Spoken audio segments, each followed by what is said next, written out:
राजस्थान में एक धनवान लाला जी थे। पहले धनवान को लाला जी कहते, राजस्थान में सेठ साहूकार थे, रिचमैन थे। उनकी पत्नी तो धर्मात्मा थी, परंतु लाला जी एक पैसा खर्च नहीं करते थे। उनका संकल्प था, बोले चाहे मेरी चमड़ी चली जाए पर दमड़ी नहीं जानी चाहिए।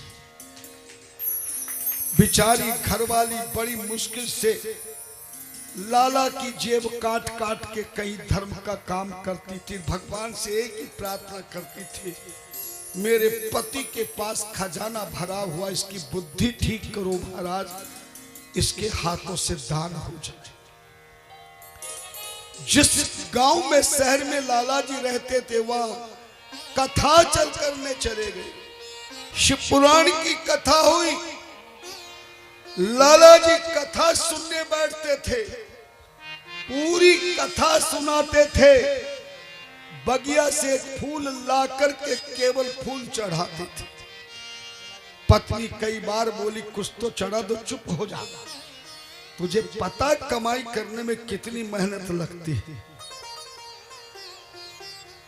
पूरी कथा हुई, परंतु शिव पुराण की कथा में आरती में 1 रुपया भी नहीं चढ़ा। और एक दिन पत्नी ने 1 रुपया चढ़ाया तो लाला जी ने धीरे से 1 रुपया उठा लिया। घरवाली से बोली, तू घर खराब करे। कथा का विश्राम हुआ। महाराज ने कहा कि कथा के विश्राम के दिन, कथा सुनने के बाद आपके पास झोली आएगी भोले बाबा की, और प्रत्येक संत को विदाई में कुछ न कुछ दक्षिणा अवश्य देना चाहिए। पत्नी के साथ में बैठ गए। घरवाली 101 रुपए लेकर के गई। आज तो मैं इनके हाथ से दान करवा ही दूंगी। महाराज जैसे ही दान के लिए झोली गई तो पत्नी ने 101 रुपए लाला जी के हाथ में दिए। बोले अपने हाथ से झोली में डाल दो, दान कर दो। महाराज कहते कि दान से ही कल्याण होता है। 4 धर्म पदार्थ धर्म के कलयुग एक प्रधान, एन केन प्रकारेण दान करहि कल्याण। लाला जी ने ले तो लिया 100 रुपए, पर 100 के नोट को तो मुट्ठी में कर दिया, 1 रुपया झोली में डाल दिया। अंटी में लगाकर घर पहुंचे। घरवाली बोली, आज आपने बहुत बड़ा काम किया है। जिंदगी में पहली बार शिव पुराण की कथा के विश्राम में आपने 101 रुपए दान कर दिया। अब तो आपका कल्याण हो गया है।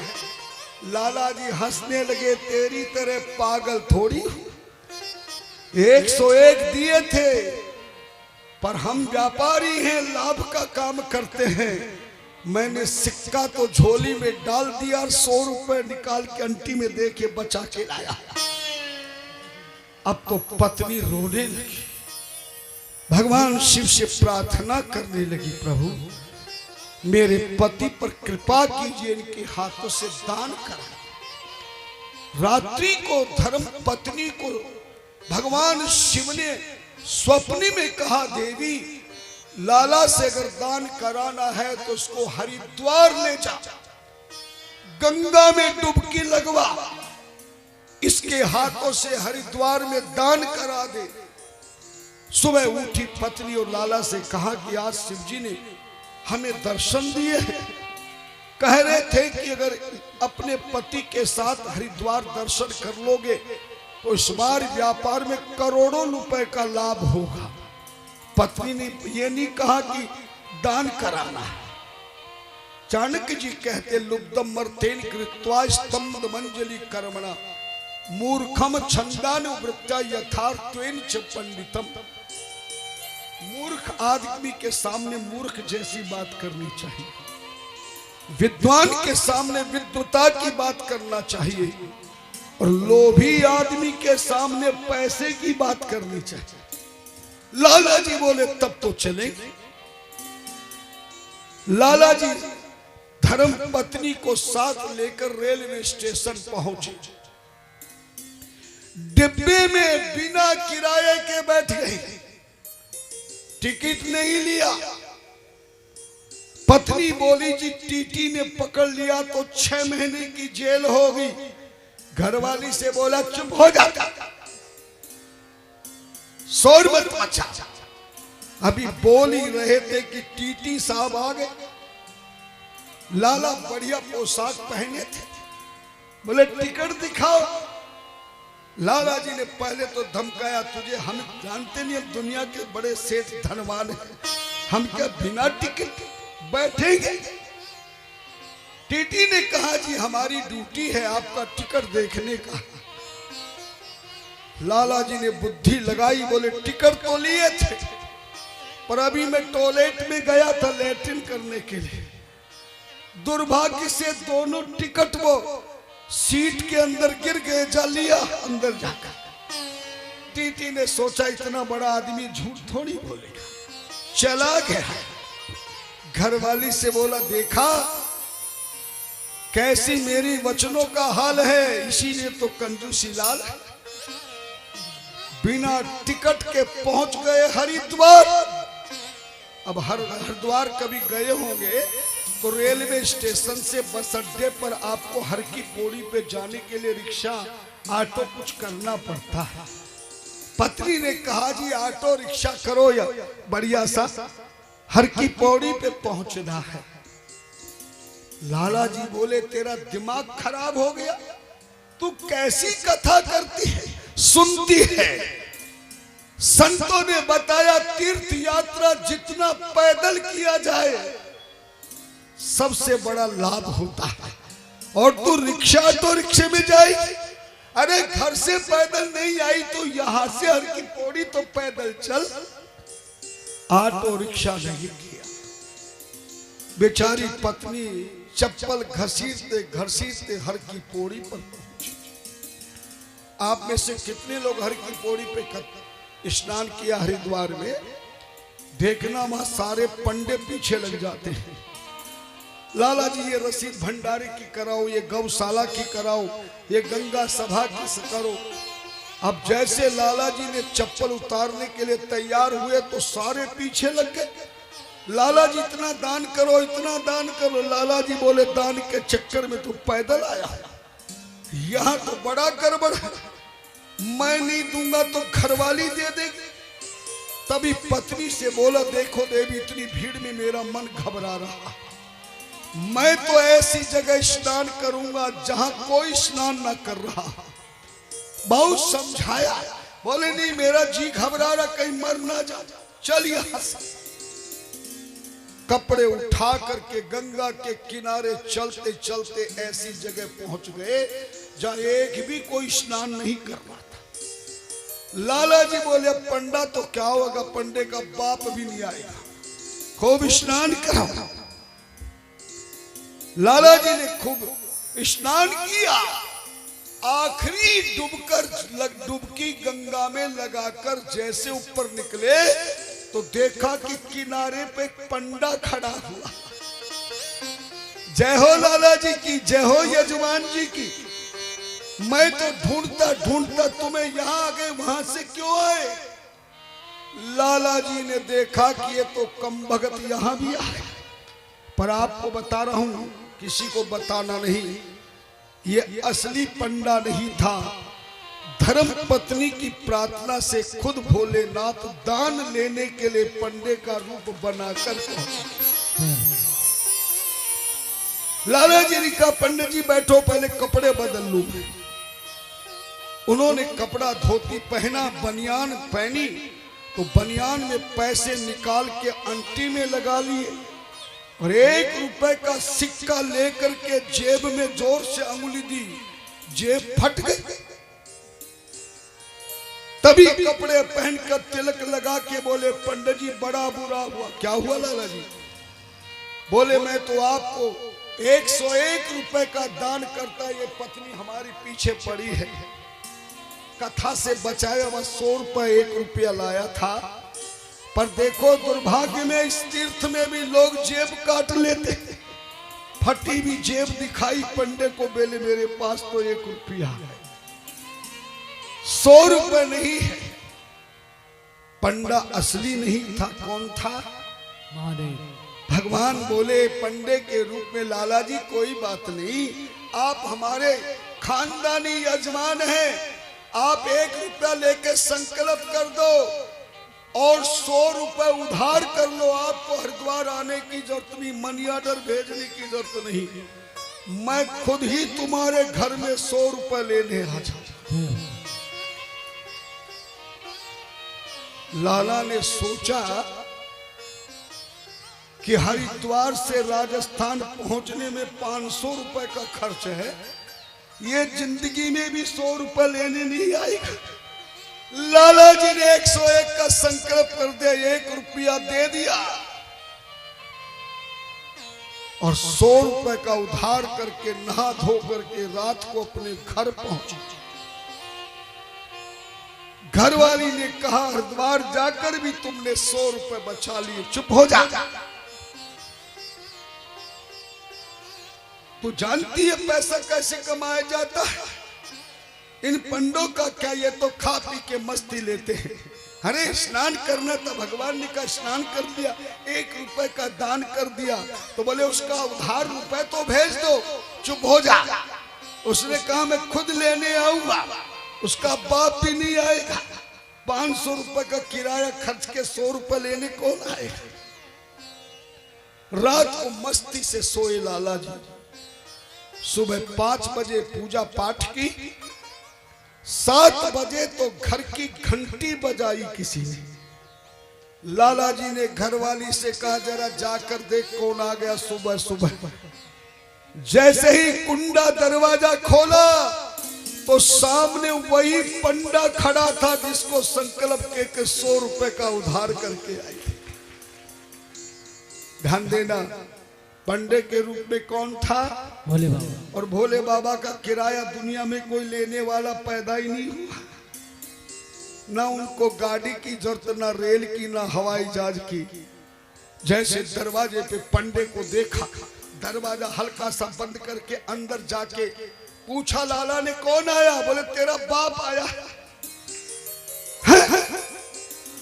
कल जो पंडित जी को 100 रुपए तुमने उधार किए थे वो आ गया है। लाला बोला बड़ा लालची पंडा, 500 रुपए खर्च करके 100 रुपए लेने आया है। पर भाग्यवान चिंता मत कर, चमड़ी चली जाएगी पर दमड़ी नहीं जाएगा। मेरा नाम भी कंजूसी लाल है, उसके बाप को 1 रुपया भी नहीं। अरे दे दो महाराज, इतनी दूर से आए, चुप हो जा। तो बोले क्या जवाब दूं?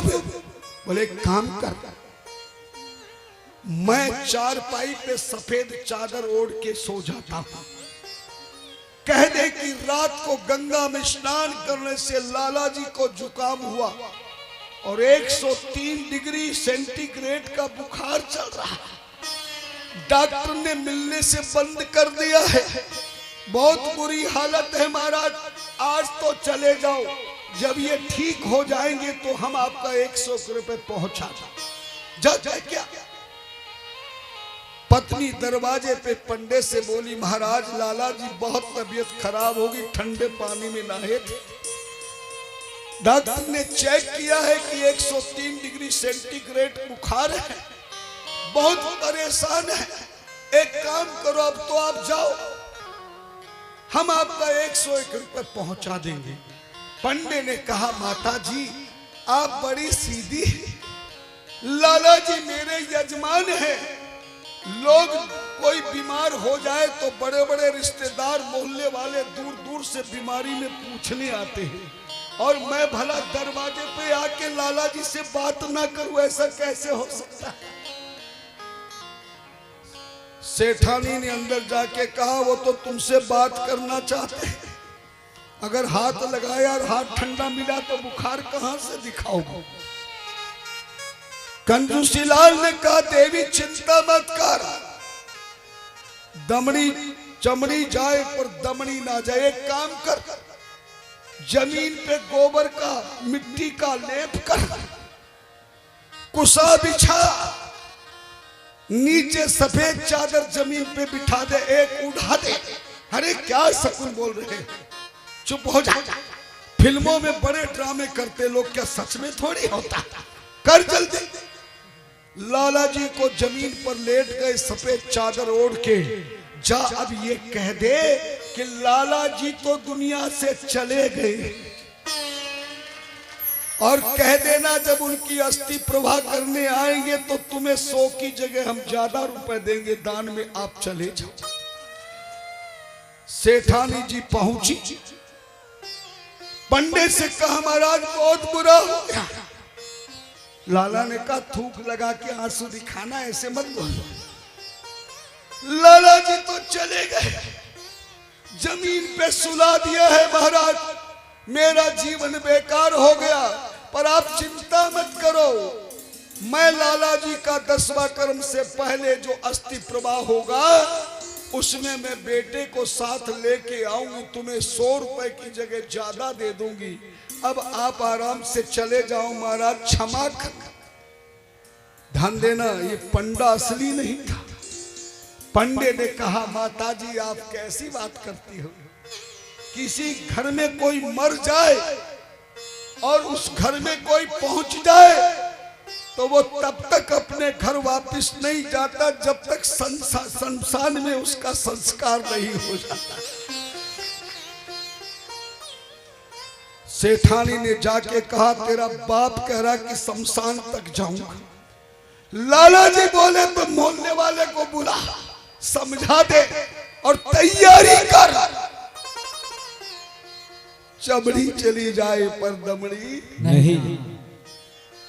महाराज मोहल्ले वाले क्या करते, लाला जी प्रभावशील थे, अर्थी बनाई, लाला जी को लिटा दिया। बेटे से बोला तू मेरे सिर की तरफ कान के पास में रखना, और पंडा बीच में जब चला जाए तो वापस ले आना। अर्थी में लेकर के लोग जाने लगे, पंडा भी पीछे पीछे। शमशान आने लगा, लाला ने पूछा गया कि नहीं, बोले वो तो आ रहे, पीछे से अर्थी पकड़ रखी है तो ले चल बेटा।